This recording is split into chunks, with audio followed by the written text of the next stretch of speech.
Ayyappa, ಕೇಳ್ರಪ್ಪ. Justice Verma ಅನ್ನೋ ಮಹಾಶಯರು out ಹೌಸಲ್ಲಿ ಯದ್ವಾ ನೋಟ್ಗಳು ಸಿಗಾಕೊಂಡು ಅಂತ ಅಂದ್ಬಿಟ್ಟು ಸುಟ್ಟೋಗಿ ಅರ್ಧ ಸುಟ್ಟ ಸ್ಥಿತಿಲಾದ್ರೂ ಪರವಾಗಿಲ್ಲ.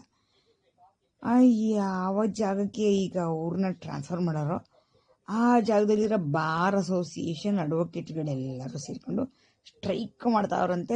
ಈ ಜಡ್ಜು ನಮಗೆ ಬೇಡ ಅಂತ. ಈ 2 ಸೆಕೆಂಡ್ ಯೋಚಿಸ್ರಿ, 2 ಸೆಕೆಂಡ್ ಯೋಚಿಸ್ರಿ. ಇಂಗ್ಲೀಷಲ್ಲಿ ಅಂತಾರೆ ಪಾಯಿಂಟ್ ಪಾಂಡರ್ ಅಂತ. ನಮ್ಮ ದೇಶದಲ್ಲಿ ಕರಪ್ಷನ್ ಹೆಂಗೆಲ್ಲ ಯಾವ ವೆರೈಟಿ ಯಾವ ನಮೂನಿ ಎಲ್ಲ ಇರ್ತವೆ ಅಂದರೆ ಅದ್ರ ಮೇಲ್ಗಡೆ ಎಷ್ಟೊಂದೆಲ್ಲ ಕಾನೂನುಗಳೇ ಮಾಡಾಕರೆ ನಮ್ಮ MP ಗಳು ಇವರೆಲ್ಲ ರಾಜಕಾರಣಿಗಳೆಲ್ಲ ಸೇರ್ಕೊಂಡು.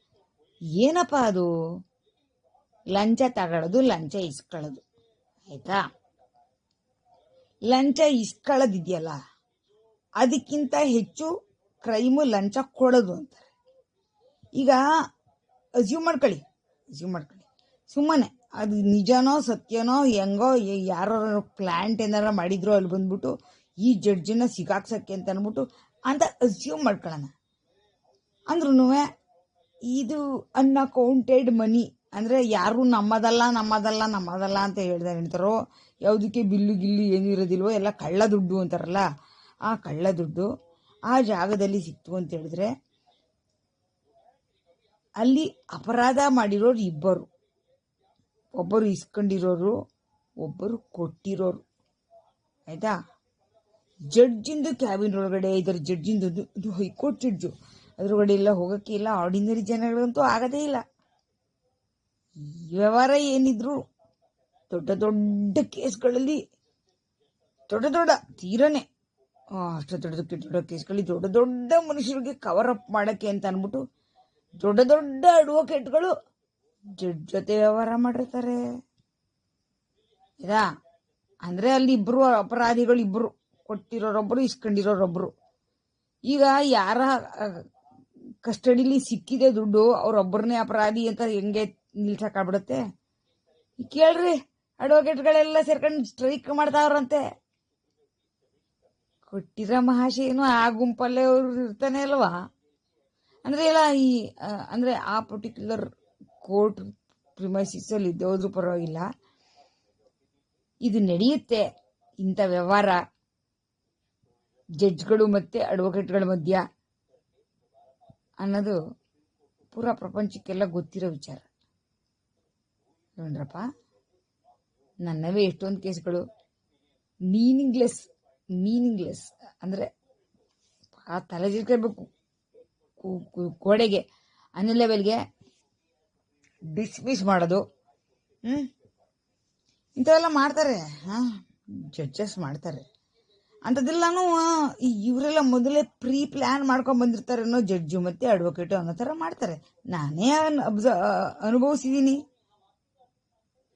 ಈಗ ಹೇಳಿ, ಈ ಕರಿ ಪೋಷಾಕಲ್ಲಿರೋ ಉದ್ದನೆ ಪೋಷಾಕ ಹಾಕೊಳ್ಳೋ ಜನ ಎಲ್ಲ ಜಡ್ಜಸ್ಸು, ತುಂಡದ ಹಾಕೊಳ್ಳೋದೆಲ್ಲ ಜನಗಳೆಲ್ಲರೂ ಅಡ್ವೊಕೇಟ್ಗಳು ಅಂತ ಅನ್ಕೊಂಡ್ರೆ ನೋಡ್ರಿ, ಕಳ್ಳ ವ್ಯವಹಾರ ಏನ್ ನಡೆದಿದೆ ಅಂತ ಅನ್ಕೊಂಡ್ರೆ ಇದು ಅವರಿಬ್ರು ಮಧ್ಯೆನೇ ನಡೆದಿರುತ್ತೆ.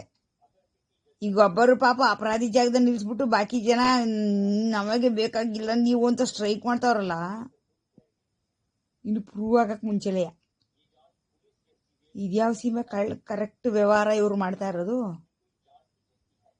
ಇದ್ಯಾವ ಸೀಮೆ ಕರೆಕ್ಟ್ ವ್ಯವಹಾರ ಹೇಳಿ? ಯಾಕೆಂತ ಹೇಳಿದ್ರೆ ನನ್ನ ಕಣ್ಣಾರ ನಾನೇ ನಮ್ಮ ಹಾಸನ ಡಿಸ್ಟ್ರಿಕ್ಟ್ ಕೋರ್ಟಲ್ಲಿ ಒಬ್ಬಳು ಬೆಂಚ್ ಕ್ಲರ್ಕ್, ಅವಳ ಹೆಸರು ವಸಂತ, ತಿಳ್ಕಡಿಯಲ್ಲ. PCJ JMFC ಕೋರ್ಟಲ್ಲಿ ಕೋರ್ಟ್ ವೇಕೆಂಟ್ ಇದ್ದವಾಗ ಕ್ಯಾಮರಾ ಕೆಳಗಡೆ 100 ರೂಪಾಯಿ ಲಂಚ ಇಸ್ಕೊಂಡ್ಲು ಅಡ್ವೊಕೇಟ್ ಹತ್ರ. ಆಯ್ತಾ? ಜಡ್ಜ್ ಇಲ್ದಲ್ಲಿರುವಾಗ ನಾನೆಲ್ಲ ಯಾಕರಪ್ಪ ಹಿಂಗ್ ಮಾಡ್ತಿದ್ದೀರಾ?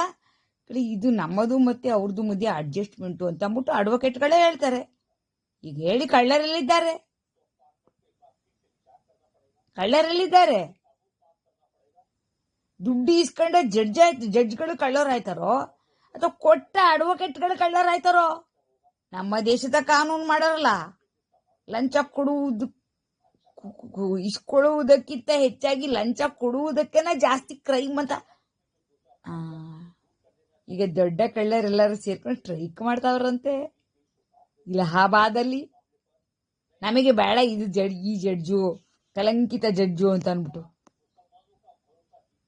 ಅಲ್ವಾ. ಇದು ಯೋಚಿಸಬೇಕಾಗಿರೋ ವಿಚಾರ. ಇನ್ನಾರು ಬೈ ಚಾನ್ಸ್ ಸ್ವಲ್ಪ ದಿನ ಆದ್ಮೇಲೆ ಸುಪ್ರೀಂ ಕೋರ್ಟ್ ಅಲ್ಲಿ ಯಾರು ಕೂತವ್ರೋ ಜನ, ಇವ್ರ ಪಾಪ ಅವರೇ ಖುದ್ದು ಜಾರಿ ಮಾಡೋರೆ ಎಲ್ಲ ಸೋಷಿಯಲ್ ಮೀಡಿಯಾಗೆಲ್ಲ ಅದು ನಡೀತಾ ಇರೋದನ್ನ ಅವ್ರ ಕಸ್ಟಡಿ ಅಂದ್ರೆ ಅವ್ರ ಆಬ್ಸೆನ್ಸ್ ಅಲ್ಲಿ, ಅವ್ರ ಔಟ್ ಹೌಸ್ ಅಲ್ಲಿ ಗಿಸಿಟಿವಿಗಳು ಇರೋದಿಲ್ವಾ, ಗನ್ಮನ್ ಇರೋದಿಲ್ವಾ, ಗನ್ಮನ್ ಅವ್ರ ಜೊತೆ ಹೋಗಿದ್ದು ಪರವಾಗಿಲ್ಲ, ಎಕ್ಸ್ಟ್ರಾ ಇವ್ರುಗಳು ಇರ್ತಾರೆ ಅನ್ಸುತ್ತೆ ಅಲ್ಲಿ, ಅವ್ರ ಮನೆ ನೋಡ್ಕೊಳಕ್ಕೆ ಇರ್ತಾರೆ ಇಲ್ವೋ, ಅವ್ರ ಕಡೆಯಿಂದ ಪತ್ತೆ ಮಾಡಕ್ಕಾಗತ್ತೋ ಇಲ್ವೋ. ಒಂದ್ಸಲ ಪತ್ತೆ ಮಾಡಿದ್ರು ನಿಜ ಏನಾರು ಪ್ರೂವ್ ಆಯ್ತು ಅದು ಕ್ರೈಮು ಅಂತ ಹೇಳಿದ್ರೆ, ಕೊಟ್ಟ ಕಳ್ಳರ್ ಯಾರು ಅಂತ ಬಿಟ್ಟು ಇಟ್ಕೊಂಡ್ರೆ ಗೊತ್ತಾಗೋದಿಲ್ವಾ, ಕೊಟ್ಟ ಕಳ್ಳರನ್ನ ಇಟ್ಕೊಳ್ಳೋದಿಲ್ವಾ, ಲಂಚ ಕೊಟ್ಟ ಕಳ್ಳರನ್ನ. ನಮ್ಮ ದೇಶದಲ್ಲಿ ಎಷ್ಟೊಂದು ಇಂಥ ವ್ಯವಹಾರಗಳು ನಡೀತವೆ ಅಂತ ಬಿಟ್ಟು ನಾನೇ ಈಗಡನಲ್ಲ ಈಗಿನೂ ಇಂಥವೇ ನನಗೂ 4 ಟೋಟಲಿ PCRಗಳನ್ನ ಮೀನಿಂಗ್ಲೆಸ್ ಜಡ್ಜ್ಮೆಂಟ್ ಬರೆದ್ಬಿಟ್ಟು ಡಿಸ್ಮಿಸ್ ಮಾಡಿದ್ದಾರೆ. ಒಂದನ್ನ ಒಬ್ಬರು ಮಾಡಿದ್ರು, ಇನ್ನು 3 ಈಗ ಕರೆಂಟ್ಲಿ ಯಾರಿದ್ದಾರಲ್ಲ ಆ ಮೇಡಮ್ ಮಾಡಿದ್ದಾರೆ. ಅವ್ರ ಹೆಸರು ಚಂಪಶ್ರೀ. ಕಳ್ಳನ್ಗೊಂದು ಪಿಳ್ಳೆನೇವ ಅನ್ನೋ ಥರ ಏನೋ ಒಂದು ಆಳುಮುಳು ಸೆಕ್ಷನ್ ಬರೆದ್ಬಿಟ್ಟು 8 ದಿವಸ ಪುಟ್ಟಿಕಿದ್ದಾರೆ ಸೆಕ್ಷನ್ ನಾವು ಓದಕ್ಕೆ ಹೋಗ್ಲಿಲ್ಲ. ಯಾಕಂದ್ರೆ ನಾನು PCRಗಳು ಎಷ್ಟು ಸ್ಟ್ರಾಂಗ್ ಇದಾವೆ ಅಂತ ಹೇಳಿದ್ರೆ, ಈಗ ನೋಡ್ರಿ ಸ್ವಲ್ಪ ದಿನ ಆದ್ಮೇಲೆ ಅವ್ರಿಗೆ ಸರ್ಕಾರದ ಲೆವೆಲಲ್ಲಿ ನಾನು ಪನಿಷ್ ಮಾಡಿಸಿದ್ದೀನಿ ಮೇಡಮ್. ಅಂಥದ್ರಲ್ಲಿ ನನ್ನ PCR ಅದನ್ನ ಹೆಂಗೆ ನೀವು ಕನ್ಸಿಡರ್ ಮಾಡೋಕ್ಕಾಗೋದಿಲ್ಲ. ತಗೊಳ್ಳಿ, ಅದನ್ನ ನೀವು ಇನ್ವೆಸ್ಟಿಗೇಷನ್ ಮಾಡಿಸ್ಕೊಳ್ಳಿ. ನನ್ನ ಕಡೆಯಿಂದ ಆಗೋದಿಲ್ಲ ತಗೊಳ್ಳಿ, ಇಲ್ಲೇ ಪಕ್ಕದಲ್ಲೇ ಇದಾವೆ ಎಲ್ಲೆಲ್ಲ ಯಾವೆಲ್ಲ ಗೌರ್ಮೆಂಟ್ ಅಥಾರಿಟೀಸು ಯಾರೆಲ್ಲ ಪನಿಷ್ ಮಾಡಿಸಿದ್ದಾರೆ ಇವರು, ಅವ್ರ ಕಡೆಯಿಂದ ಅಂತ ಹೇಳಿದ್ರೆ ಇಲ್ವಂತೆ, ಇಲ್ಲ ನಾನೇ ಕೊಡ್ಬೇಕಂತೆ. ಯಾಕೆ ಜಡ್ಜ್ಗಳು ಇದ್ರಿಗೆ ಒಂದಷ್ಟು ಜವಾಬ್ದಾರಿ ಇರೋದಿಲ್ವಾ? ಏನೋ ಯಾವುದೋ ಒಂದು ಸೆಕ್ಷನ್ ಕೆಳಗಡೆ ಹಿಂಗೆ ಮಾಡಿದ್ದಾರೆ, ಬೆಂಚ್ ಕ್ಲರ್ಕ್ಗಳು ಮಹಾಶಯರು ಹಿಂಗೆ ಹುಬ್ಬು ಆರಿಸಿ ಏನಾಯ್ತು ನಿಮ್ಮ PCR ಅಂತ ಕೇಳ್ತಾನ ಬೆಂಚ್ ಕ್ಲರ್ಕ್. ಶೇಮ್ಲೆಸ್. ಅಲ್ಲಿ ತನಕ ಅವು ಮಾಡಿರೋದು ಏನೇನು ಕೆಲಸ ಆಯ್ತು ಕೇಳ್ರಿ. ಕರ್ನಾಟಕ ಸ್ಟೇಟ್ ಗವರ್ಮೆಂಟಿಗೆ ಒಂದು ಟ್ರಾನ್ಸ್ಫರ್ ರೂಲ್ ಅಂತ ಇರುತ್ತೆ. Transfer rule book. ಅದ್ರ ಕೆಳಗಡೆ ಯಾರು ಗೌರ್ಮೆಂಟ್ ಅಫಿಷಿಯಲ್ಗಳು, SDAಗಳು, FDAಗಳು, ಆಮೇಲೆ D ಕ್ಲಾಸ್ ಜನ ಎಲ್ಲರೂ ಸರಿ, ಅವ್ರು ಇಷ್ಟು ದಿನಗಳಿಗಿಂತ ಜಾಸ್ತಿ ದಿನ ಒಂದೇ ಜಾಗದಲ್ಲಿ ಇರೋಂಗಿಲ್ಲ ಅಂತ ಅಂದ್ಬಿಟ್ಟು ಕರ್ನಾಟಕ ಸ್ಟೇಟಿಂದು, ನಮ್ಮ ಕರ್ನಾಟಕ ರಾಜ್ಯದ್ದು ಟ್ರಾನ್ಸ್ಫರ್ಗೆ ರೂಲ್ ಅಂತ ಒಂದಿರುತ್ತೆ. ಅದನ್ನೆಲ್ಲ ವೈಲೇಟ್ ಮಾಡ್ಕೊಂಡ್ರು 7-8 ವರ್ಷಗಳಿಂದ ಒಂದೇ ಜಾಗದಲ್ಲಿ ಕುಂತಾರಿಲ್ಲಿ. ಅದ್ರೊಳಗಡೆ ಅವನು ಒಬ್ಬ ಬೆಂಚ್ ಕ್ಲರ್ಕ್, ಅವನಿಗೆ ರೆಸ್ಪೆಕ್ಟ್ ಕೊಡಬೇಕಂತ ನಾನು ಹಿಂಗಂತ ಮೆಜಿಸ್ಟ್ರೇಟ್ ಮೇಡಮ್ ಬರ್ದವ್ರು ನನ್ನ ಮೇಲೆ ಮೈನಸ್ ಕಮೆಂಟ್ಸ್ ಎಲ್ಲ ಅದಕ್ಕೆ ಹೇಳ್ತಾರೆ ಏನೋ ನನ್ನದು ಬಿಹೇವಿಯರ್ ಸರಿಯಿಲ್ಲ, ಇವರು ಭಾಳ ಚಾನ್ಸಸ್ ಕರೆಕ್ಟ್ ಇದ್ದಾರೆ ಅಂತ. ಈಗ ಮೇಡಮ್ ಮೆಜಿಸ್ಟ್ರೇಟ್ಗಳು ಆನ್ಸರ್ ಮಾಡ್ಬಿಡ್ಲಿ, ಇವರು ಟ್ರಾನ್ಸ್ಫರ್ ರೂಲ್ನ ವೈಲೇಟ್ ಮಾಡಿಕೊಂಡು ಹೆಂಗೆ ಇಲ್ಲೇ ಫಿಕ್ಸ್ ಅಂಡ್ ಬುಕ್ ಫಿಕ್ಸ್ ಆಗಿ ಹೋಗ್ಬಿಟ್ಟಾರೆ, ಫೌಂಡೇಶನ್ ಹಾಕೊಂಡು ಕೂತ್ಕೊಬಿಟ್ಟಾರೆ ಇದೇ ಜಾಗದಲ್ಲಿ ಅಂತ. ಆಮೇಲೆ ಕೋರ್ಟ್ ಕಸ್ಟಡಿಲಿ ಡಿಸ್ಟ್ರಾಯ್ ಆಗಿರೋ ಎವಿಡೆನ್ಸ್ಗಳು, ಡಾಕ್ಯುಮೆಂಟ್ಗಳು, ಅದಕ್ಕಿನ್ನೂ ಜುಡಿಷಿಯರಿ ಜನ ರೆಮಿಡಿ ಏನು ಕೊಟ್ಟವ್ರೆ ನನಗೆ ಹೇಳಿಬಿಡ್ಲಿ. ಅದು ಅಲ್ಲದೆ ಇವ್ರದ್ದೇ ಜವಾಬ್ದಾರಿ ಬರೋದು. ಯಾವನೋ ಕಳ್ಳ ಮಾಡಿರೋದು ಅಂತ ಇನ್ವೆಸ್ಟಿಗೇಷನ್ ಇಲ್ಲಿ ತಕ್ಕ ಇನಿಷಿಯೇಟ್ ಮಾಡಿಲ್ಲ ಯಾಕೆ? ಎಷ್ಟೊಂದು ಜನ POಗಳು ಬಂದೋದ್ರು ಒಬ್ಬರು ಮಾಡಿಲ್ಲ ಯಾಕೆ? ಏನು ವ್ಯವಹಾರ? ಕಳ್ಳ ವ್ಯವಹಾರ. ಯಾರ ಜೊತೆ ಏನು ಕಳ್ಳ ವ್ಯವಹಾರ? ಇಲ್ಲಿ ನೋಡ್ರಿ ಅಲ್ಲಿ ಸಿಕ್ಕೊಂಡಿದ್ದಾರೆ ಸುಪ್ರೀಂ ಕೋರ್ಟ್ ಜಡ್ಜ್, ಸಾರಿ ಹೈಕೋರ್ಟ್ ಜಡ್ಜ್. ಇವ್ರು ಯಾರು ಸಿಗಾಕೊಂಡಿದ್ದಾರೆ ಅಂತ ಮೇಲ್ನೋಟಕ್ಕೆ ಕಾಣಿಸ್ತಾ ಇದೆ. ಒಟ್ಟಿಗೆ ಇವರು ಕವರ್ ಅಪ್ ಮಾಡ್ತಾರೋ ಅಥವಾ ಸತ್ಯ ಹೊರಗಡೆ ಬರುತ್ತೋ ಏನೋ ಗೊತ್ತಿಲ್ಲ ನಮಗೆ. ಅಂದ್ರೂ ನಾನು ಕೇಳೋ ಕ್ವಶನ್ ವ್ಯಾಲಿಡ್ ಅಲ್ವೇನ್ರಪ್ಪ? ಏನ್ ನನ್ನ ಕ್ವಶನು? ಜಡ್ಜ್ ಹತ್ರ ದುಡ್ಡಿತ್ತು, ಅದು ಕಳ್ಳ ದುಡ್ಡು ಅಂತಲೇ ಅಸ್ಯೂಮ್ ಮಾಡ್ಕೊಂಡ್ರೆ ಕೊಟ್ಟ ಕಳ್ಳ ಬಡ್ಡಿ ಮಗನ್ನ ಬಿಡ್ತೀರಿ ಯಾಕೆ? ಒಂದು ಊರಲ್ಲಿರೋ ಬಾರ್ ಅಸೋಸಿಯೇಷನ್ ಅಡ್ವೊಕೇಟ್ಸ್ ಎಲ್ಲ ಆ ಊರಿಂದ ವರ್ಗಾವಣೆ ಮಾಡಿ ಇನ್ನೊಂದು ಊರಿಗೆ ಹೋದ್ರೆ ಇಲ್ಲಿರೋರು ಇಲ್ಲಿರೋರು ಎಲ್ಲರೂ ಒಂದೇ ವೆರೈಟಿ ಜನಗಳಾಗ್ತಾರಲ್ಲ. ಎಲ್ಲ ಕಡೆ ಲಂಚದ ವ್ಯವಹಾರ ನಡೆಯುತ್ತಲ್ಲ. ಹೆಣ್ಣು ಮಕ್ಕಳಿಬ್ಬರು ಅಡ್ವೊಕೇಟ್ಗಳು ಬಂದಿದ್ದು ನಮ್ಮದು ಮತ್ತೆ ಆ ಬೆಂಚ್ ಕ್ಲರ್ಕ್ದು ವ್ಯವಹಾರ ಮಧ್ಯದಲ್ಲಿ ಅಡ್ಜಸ್ಟ್ಮೆಂಟು ಅಂತಾರೆ ಅವ್ರ ಪದದಲ್ಲಿ.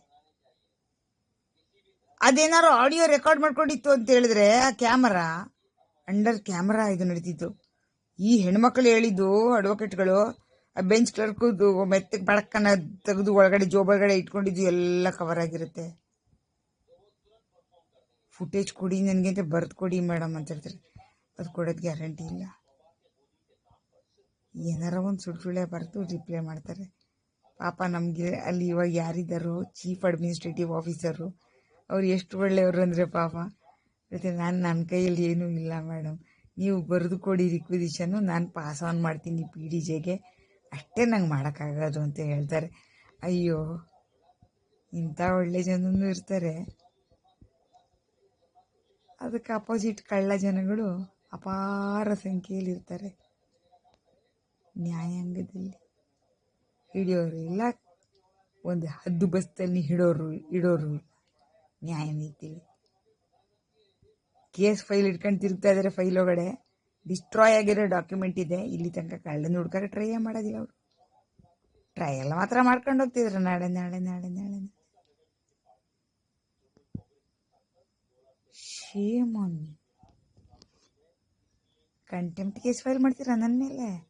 ಮಾಡ್ಕೊಳ್ಳಿ. ನನಗೆ ಇಲ್ಲಿ ತನಕ ಡಿಸ್ಟ್ರಾಯ್ ಎಷ್ಟಾಗಿದ್ದಾವೆ ಅರ್ಕಲ್ಗೂಡು ಕೋರ್ಟಲ್ಲಿ ಎವಿಡೆನ್ಸ್ಗಳು, CD ಮುರಿದಾಕಿರೋದು, ಡಾಕ್ಯುಮೆಂಟ್ ಮೇಲೆ ಲಿಂಕ್ಸ್ ಸುರಿದಿರೋದು, ಇವೆರಡು ಕ್ರೈಮ್ಗಳು ಏನು ನಡೆದಿದ್ದಾವೋ ಇದ್ರ ಮೇಲ್ಗಡೆ ಇಲ್ಲಿ ತನಕ ಕಳ್ಳರನ್ನ ಹಿಡಿಯೋಕ್ಕೆ ಎಷ್ಟು ಜನ POಗಳು ಅಂದರೆ ಪ್ರಿಸೈಡಿಂಗ್ ಆಫೀಸರ್ಗಳು ಅಂದರೆ ಮ್ಯಾಜಿಸ್ಟ್ರೇಟ್ಗಳು, ಕನ್ನಡದಲ್ಲಿ ಹೇಳ್ಬೇಕಂದ್ರೆ ನ್ಯಾಯಾಧೀಶರು ಟ್ರೈ ಮಾಡಿದರೆ 8 ಜನ ಅಂತ ಹೇಳ್ಬಿಡಿ, ನನಗೆ ಹೇಳ್ಬಿಡಿ. ಆಮೇಲೆ ನನ್ನ ಬುಕ್ ಮಾಡೋರು ಅಂತ. ಆಯ್ತಾ? ನಮ್ಮ ದೇಶದಲ್ಲಿ ಕಾನೂನು ಎಲ್ಲರಿಗೂ ಒಂದೇ ಅನ್ನೋದಾದರೆ ನನಗೂ ಒಂದೇ, ನಿಮಗೂ ಒಂದೇ. ಅಪರಾಧ ಆ ಕಡೆ ಮಾಡಿದರೆ ನಿಮ್ಮದು ಅಪರಾಧ ಆಗುತ್ತೆ, ಅಪರಾಧ ನನ್ನ ಕಡೆ ಆಗಿದ್ರೆ ನಂದು ಅಪರಾಧ ಆಗುತ್ತೆ. ಯಾರ್ದು ದೊಡ್ಡ ಅಪರಾಧ ಅಂತ ಆಮೇಲೆ ಆ ಕಡೆ ತಕಡಿಗೆ ಹಾಕ್ಬಿಟ್ಟು ನೋಡ್ಕೊತದೆ. ಇವಾಗ ನಮ್ಮ ನ್ಯಾಯ ದೇವತೆಗೆ ಕಣ್ಣು ಮುಚ್ಚಿಲ್ವಲ್ಲ ಮೋದಿ ಸರ್. ಇವಾಗ ನ್ಯಾಯ ದೇವತೆಗೆ ಏನೋ ಪಟ್ಟಿ ಅಂತ ಹಳೆ ಕಾಲದಲ್ಲಿ ಬ್ರಿಟಿಷರು ಹಾಕೋಗಿದ್ರು ಪಟ್ಟಿ ಬಿಚ್ಚಿಟ್ಟಾರಂತಲ್ಲ, ಇವಾಗ ನೋಡ್ತಾರೆ ಯಾರ ತಪ್ಪು ದೊಡ್ಡದು ಅಂತಂದ್ಬಿಟ್ಟು. ಇದಾ ದೊಡ್ಡ ಮನುಷ್ಯರು ಮ್ಯಾಜಿಸ್ಟ್ರೇಟ್ಗಳು ಅವರ ಕಸ್ಟಡಿ ಒಳಗಡೆ ಇಂಥ ಕ್ರಿಮಿನಲ್ ಆ್ಯಕ್ಟಿವಿಟೀಸ್ ಎಲ್ಲ ಮಾಡ್ಕೊಂಡು ಕೂತ್ಕೋತಾರೆ ಅಂತ ಹೇಳಿದ್ರೆ ಅದನ್ನು ನಾನು ಅದ್ರ ಮೇಲೆ ಕಂಪ್ಲೇಂಟ್ ಮಾಡ್ತೀನಿ ಅಂದರೆ ಕಳ್ಳರೆಲ್ಲಿದ್ದಾರೆ ವಿಚಾರ ಮಾಡ್ಕೊಳ್ಳಿ.